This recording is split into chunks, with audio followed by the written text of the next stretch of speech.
Listen to this podcast now on the Red Apple Podcast Network. Why is the middle class shrinking? Why are people facing an affordability crisis while marginalized individuals called informals grow in numbers? Join me as I travel the world, speaking with people living in invisibility, the leaders working to solve it, and uncovering the hard truths shaping our economy and daily reality. Download all of Red Apple Media's podcasts right now through your favorite podcast platform. Listen, all you New Yorkers. Excuse me, taxi. Okay, we're looking around. This is the 77 WABC minicast. Meantime, huge changes at the Department of Homeland Security. You probably heard it.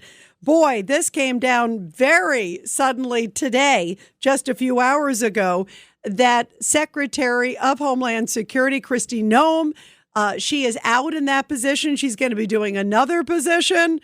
And Mark Wayne Mullen, the senator, former MMA fighter, you know he's a fighter. If he can fight in MMA, those guys are tough.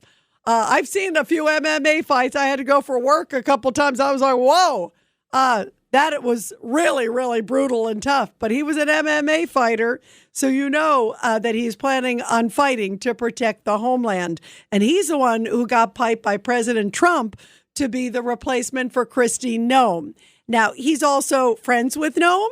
He's obviously close to President Trump, certainly has the trust of President Trump, but President Trump feels now is a time for a shakeup. Now is a time for a big change. And here is Senator Mark Wayne Mullen from the great state of Oklahoma.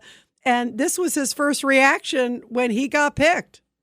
What was your first reaction to just the news that you were nominated for this position, just amidst everything that's happening? Humbling, because I had to call my dad, and because it happened quick, right? I had to call my wife and call my dad both.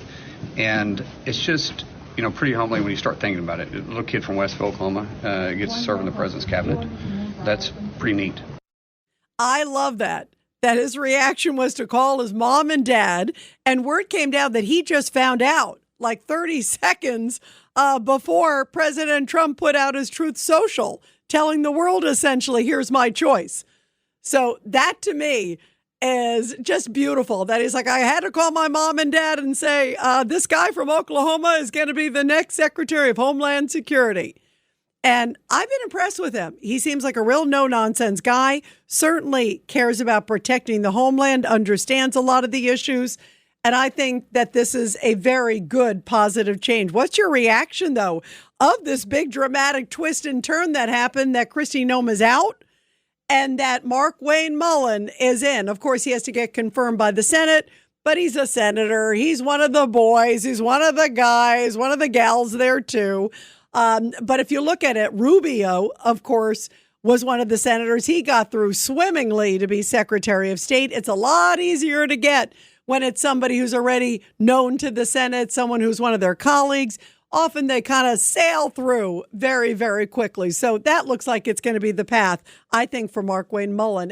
Rural Americans deserve access to the best of what our nation has to offer, especially healthcare. Across every state and every community, America's rural hospitals are the first line of defense, protecting our families, neighbors, and loved ones. No matter where you live, hospital care doesn't clock out. They're there 24 hours a day, 7 days a week, 365 days a year. Each year, America's over 5,000 hospitals care for millions of patients, providing 24/7 emergency care, delivering babies, cancer treatments, and other life-saving care that patients rely on. Behind every one of those patients are doctors, nurses, and caregivers working tirelessly to keep people healthy and safe. Hospitals are our community's lifelines. They employ our neighbors and keep our families healthy. But now, some in Congress are threatening access to care. Tell Congress, protect patient care to keep America strong. Don't cut rural health care.